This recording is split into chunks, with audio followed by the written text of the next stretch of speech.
Coming year.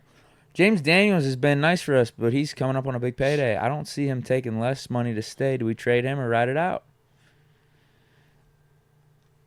I don't know where this is coming from. Didn't we talk about James Daniel and a contract extension like a month ago?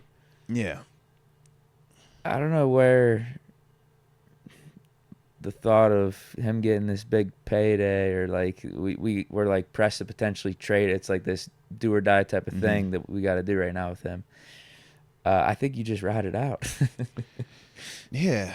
He's going into the last year of, the deal, guaranteed money and stuff like that. So we get it. And traditionally you would want an extension. But at the same time, it's like the Steelers don't have to be in a rush to give James Daniels an extension. Not only do they have depth, they have veteran and youth behind him. So you feel like, in a sense, we can let this year play out. And if he still is the best guard option, then yeah, we can extend him afterwards. We have so much cap space. Right. I think we have like 125 million cap space. We have the most in the league right now. Yeah, we got a war chest right now. Absolutely. So it's like we don't have to be in a hurry to do that.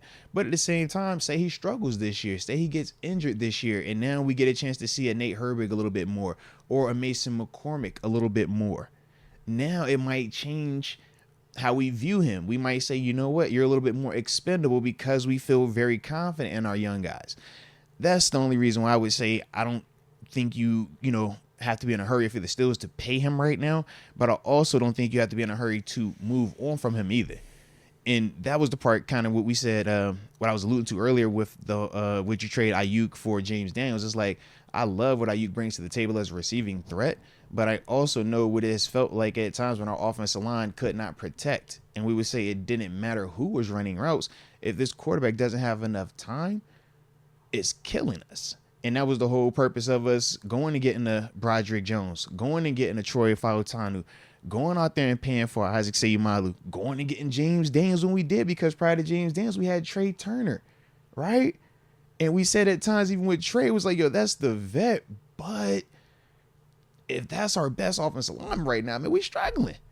So that's the reason for me where I'm not in a hurry to go back to that, in the sense of when people will bring up, why didn't we go get a Creed Humphrey instead of going, drafting a move? Like, we could have got this guy instead of that guy. And it's like, well, do we want to do this and keep doing this and keep doing this? We kind of got the offensive line situated. We can still get an Ayuk without having to give up a James Daniels. You know what I mean? And that's just kind of how I look at it. So that's the long answer to why I wouldn't trade him and why I don't think we got to pay him either right now. But I think that we finally have an offensive line that's going to have a chance to be really good this year. Yeah. Like, really good. And we haven't had that, since 19. Think about it, man. 2019, 2018 was the last time we felt like, we got a rock solid line that it don't matter what we got running back wise, they're going to be straight. Quarterback, you going to have time. We haven't had that in a minute, man.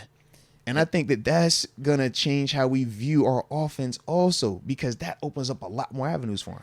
And Daniels would be the only one out of this group that would be up after this season. Correct. So no matter what, we should have 4 of the 5 in 2025 because, 3 of them big-time draft picks, and Frazier, Broderick Jones, and Fautanu, recent draft picks. Yeah. So they're under contract for a little bit. And then Isaac Seumalo has one more year under contract, unless we decide to get rid of him. But we still got the rights for him for 2025. So I don't even think it would be that hard to replace just James Daniel too. Yeah. Like, because we know how offensive lines and how they are sometimes. Like, a lot of times the success is based off the whole unit, not one individual player. So if we have 4 of the 5, and obviously hoping that this line does what it's supposed to this year, like, I think we'll be all right either way with or without James Daniel, because we could either replace him in free agency or maybe draft a dude in the 1st or 2nd round this year. And changes everything. Yeah. Yeah, or we just re-sign him. Like you said, I just don't think we have to be in this rush, because on paper, Daniels is the one with the least amount of pedigree on this line. I mean, he's more proven than some of the young guys, but we took Frazier in the 2nd, we took Jones and Fautanu in the 1st, and then Seumalo we paid, well, I guess, honestly, about the same amount as James Daniels. Never mind. I thought we paid Seumalo more than Daniels. No. Daniels got the most out the group. I actually think you're right. Daniels got the most. Didn't he get like 11? Yeah, his contract. All right, never mind then. I just lied. Say Amalu's Super Bowl champion, though. Yeah, say Amalu, I felt like came with more pedigree from Philly. Yeah. Whereas with James, when we paid James, a lot of people were like, yo, why are we and who are we paying from the Bears offensive line? I don't think he was as known there. But part of that is you playing in Chicago. Chicago wasn't having a lot of success, and that's why we all looked at him like, why would we want to do that? But, I mean, he's been an upgrade since coming here compared to what we had prior to him. Slipped up a little last year, but as a whole, he's been an upgrade. Yeah, I don't see. There's no reason why he can't have a bounce back year. Yeah, no reason for that. Yeah, and obviously him and the whole offensive line was doing a lot better when Mason Rudolph was playing the way that he did. Mm-hmm. We weren't complaining about the O-line as much, right? I would agree. Running game looked better too. Think about how the holes Najee and Jalen were running through. Yeah, they were putting up numbers. Mm-hmm. Huge game against the Seahawks. Yeah. Did good against the Ravens. Mm-hmm.